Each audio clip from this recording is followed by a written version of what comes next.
মই বৰ্তমান উপস্থিত আছোঁ গুৱাহাটীৰ ৰাধা গোবিন্দ পথৰ নিচে কাষত অৱস্থিত অসম ৰাজ্যিক চিৰিয়াখানাত। এয়া হৈছে মূল প্ৰৱেশদ্বাৰ। প্ৰতি শুক্ৰবাৰে চিৰিয়াখানা বন্ধ থাকে।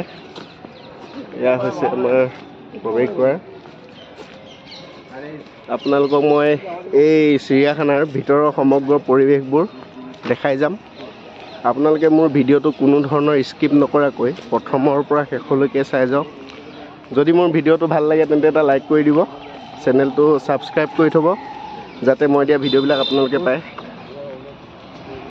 চিৰিয়াখানাৰ মূল প্ৰৱেশদ্বাৰত প্ৰৱেশ কৰিয়েই আমি এইফালে টিকেট ঘৰলৈ যাব লাগিব।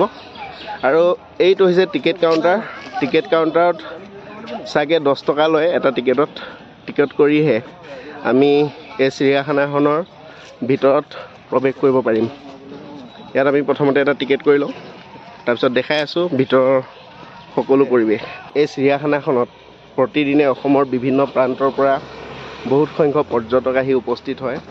আৰু এই চিৰিয়াখানাখন প্ৰতি সপ্তাহৰ শুক্ৰবাৰৰ বাদে বাকী প্ৰতিটো দিনতে খোলা থাকে। আৰু পুৱা 8 বজাৰ লগে লগে মুখ্য দুৱাৰখন মুকলি কৰে আৰু আপোনালোকে এটা টিকেট কৰি এই চিৰিয়াখানাত প্ৰৱেশ কৰিব পাৰিব। আৰু এটা কথা ইয়াতে কওঁ, চিৰিয়াখানা বুলি ক'লে জীৱ জন্তুবিলাকক বিশেষকৈ এক পিঞ্জিৰাত আবদ্ধ কৰি ৰাখে আৰু সময়মতে সিহঁতক খাদ্যৰ যোগান ধৰে। আপোনালোকে আহক এই চিৰিয়াখানাৰ যি সৌন্দৰ্য উপভোগ কৰক। শুক্ৰবাৰে নাহিব, শুক্ৰবাৰে বন্ধ থাকে। মাজতে আপোনালোকক কৈ থওঁ, যিহেতু এই অসম ৰাজ্যিক চিৰিয়াখানাখন 1957 চনত স্থাপিত কৰা হৈছিল আৰু এই চিৰিয়াখানাখনত প্ৰায় 895 বিধ জীৱ জন্তু আছে বুলি আমি গম পাইছোঁ। যিহেতু আগৰ তুলনাত এতিয়া ইমান এটা ইয়াত জীৱ জন্তু দেখিবলৈ পোৱা নাই। তথাপিও যি পাৰোঁ আপোনালোকক দেখাই যাম, আপোনালোকে চাই থাকক মোৰ ভিডিঅ'টো। এই চিৰিয়াখানাখনত থকা জীৱ জন্তুবিলাক প্ৰায় এনেধৰণৰ হলৌ-বান্দৰ, এয়া আপোনালোকে দেখিছে, খৰপহু, জিৰাফ, হনুমান বান্দৰ ইত্যাদি। এইবিলাক এতিয়ালৈকে দেখা নাই, মই দেখিলে আপোনালোকক দেখাই গৈ আছোঁ। এয়া চাওক পৰিৱেশটো, কেওফালে সেউজীয়া গছ গছনিয়ে আৱৰা। এয়া চাই যাওক।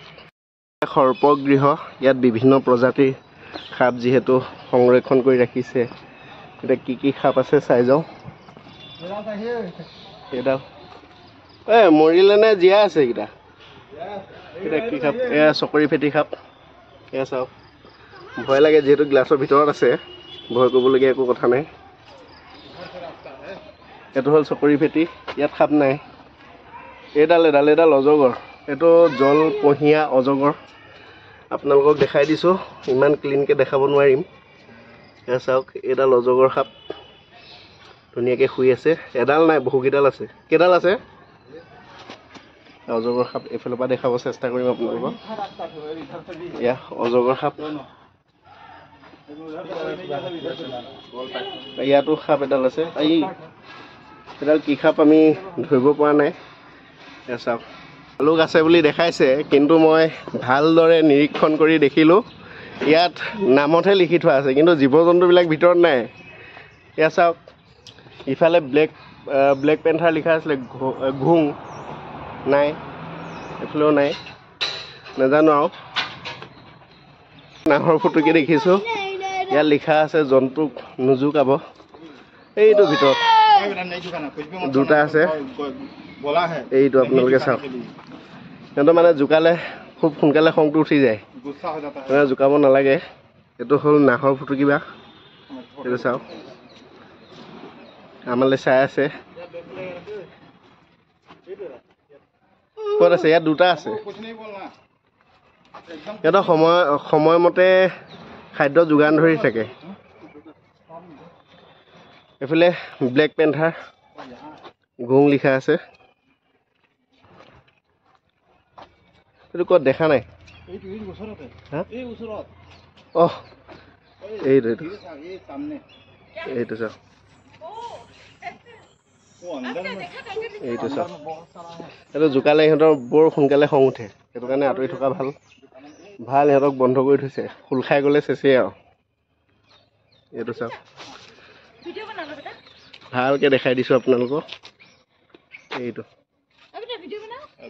যিহেতু বন্ধুসকল এই চিৰিয়াখানাখনলৈ মই অকলে আহিছোঁ, এয়া চাওক কোনো নাই, মই আগফালেও কোনো নাই আৰু এইফালেও চাওক কোনো নাই, পিছফালেও কোনো নাই। অকলে আহি পিনি বহুত ভিতৰলৈ সোমাই গ'লোঁ।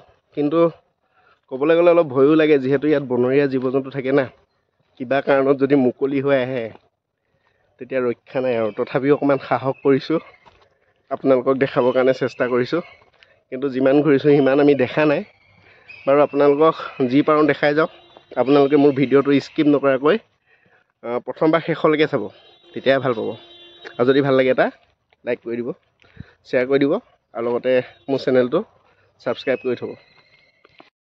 বন্ধুসকল এটা সিংহ দেখিছোঁ হা, সেইটো আপোনালোকে চাব মুকলিকৈ আছে। মোৰ যিহেতু কেমেৰা কোৱালিটি ইমান ঠিক নহয়, তথাপি জুম কৰি আপোনালোকক দেখাব চেষ্টা কৰিছোঁ। যাবলৈ ইমান সাহস নাই সেইটো। বাৰু আপোনালোকক মই বেলেগ জেগাৰ পৰা দেখাম। এই ৱালখনৰ সিফালে দুটা প্ৰকাণ্ড প্ৰকাণ্ড গড় আছে আৰু লগতে হৰিণাবিলাক মুক্ত বিচৰণ কৰি আছে। আপোনালোকে চাওক, বন বিভাগে এই গড় আৰু হৰিণাবিলাকক খাদ্যৰ যোগান ধৰিছে। চাওক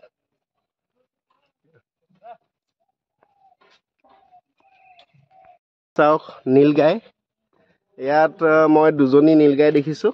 এই আপোনালোকক দেখাব বিচাৰিছোঁ, অলপ আঁতৰত আছে, তথাপি আপোনালোকে চাওক। এয়া চাওক, এয়া নীলগাই। আগতে দেখা নাছিলোঁ, আজি নিজ চকুৰে চাই গৈছোঁ।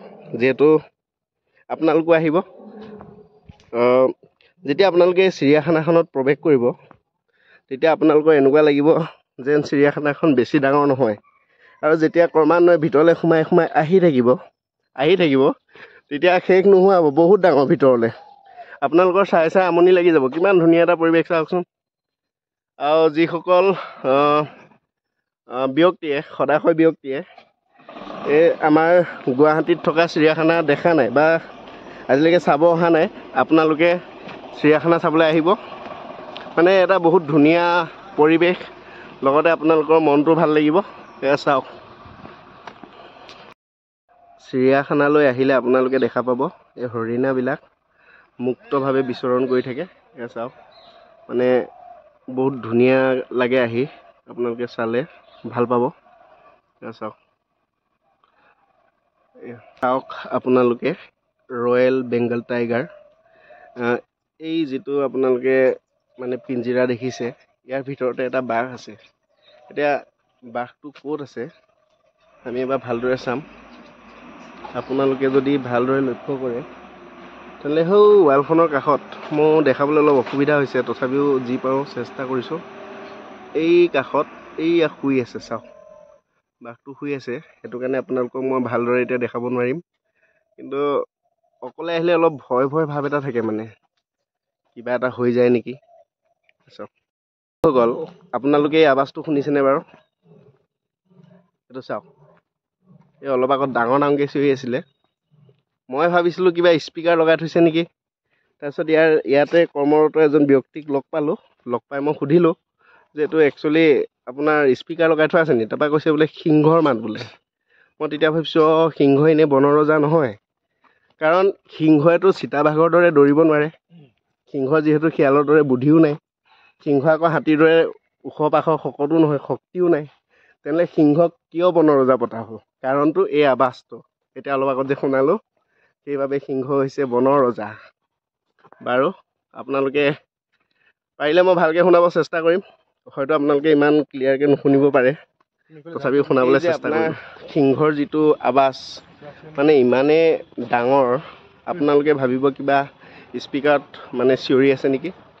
মানে গোটেই আপোনাৰ চিৰিয়াখানা কঁপি যায়, মানে সেনেকুৱা শব্দ। সেইকাৰণে আপোনালোকক মই ভালদৰে সেই শব্দটো মোবাইলত মানে আবদ্ধ কৰিব নোৱাৰিলোঁ। মৃগ পহুনে হৰিণে মই ধৰিব পৰা নাই, আপোনালোকে মোক কমেণ্ট কৰি জনাব এইটো কি হয়। চাওক, মানুহলৈ ভয় নকৰে, মানুহ চিনি পোৱা হৈ গ'ল আৰু সিহঁতি। দেখা পাব এই হৰিণাবিলাক মুক্তভাৱে বিচৰণ কৰি থাকে আৰু মানুহবিলাকক বিশেষ ইমান ভয় নকৰে, যিহেতু প্ৰতিদিনে অসমৰ বিভিন্ন প্ৰান্তৰ পৰা যথেষ্ট সংখ্যক পৰ্যটক এই চিৰিয়াখানাখনলৈ আহে। সেইবাবে এই হৰিণাবিলাকে ক'লৈ গ'ল জানো, মানুহ দেখি হয়তো ভয় নকৰা হৈছে মানে।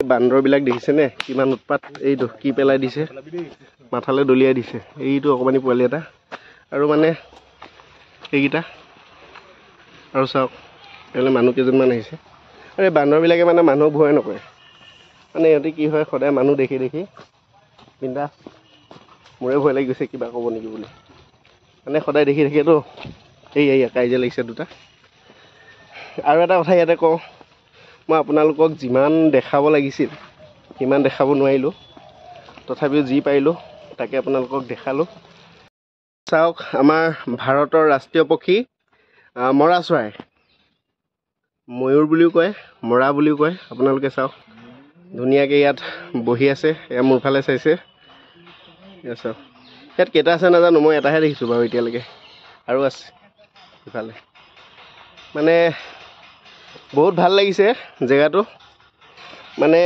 আপোনাৰ চবফালে গছেই গছ এই আন্ধাৰ হৈ আছে আৰু বতৰো ইমান এটা ভাল নহয় চাওক মই আপোনালোকক বহুত বস্তু দেখাব থাকি গ'ল ভৱিষ্যতলৈ পুনৰ যদি আহোঁ তেনেহ'লে বিশেষকৈ আপোনালোকৰ কাৰণে মই আন জীৱ জন্তুবিলাকক দেখাবলৈ বহুত চেষ্টা কৰিম যদি মোৰ ভিডিঅ'টো আপোনালোকৰ ভাল লাগে এটা লাইক কৰি দিব মোৰ চেনেলটো ছাবস্ক্ৰাইব কৰি থ'ব যাতে মই দিয়া ভিডিঅ'বিলাক আপোনালোকে পায় নো এণ্ট্ৰি লিখা আছে এইফালে যোৱা যিহেতু মানা আছে তথাপি আপোনালোকক মই দেখাব চেষ্টা কৰিম এয়া হৰিণাবিলাক চৰি আছে চাওক আপোনালোকক মই যদি অলপ জুম কৰি দেখাব বিচাৰোঁ তেন্তে আপোনালোকে ভালদৰে দেখা পাব এয়া চাওক এইকেইটা হৰিণা কেইবাটাও আছে বহুতখিনি আছে এইকেইটা আৰামত আছে কোনো চিন্তা নাই চৰ্চা নাই বহুতকেইটা আছে আৰু এটা দেখাওঁ এই এটা হৰিণা কিছু সময় আগতে এই বোকাখিনিত গা ধুই আছিলে অলপ আগতে এতিয়া নাই এতিয়া উঠি গ'ল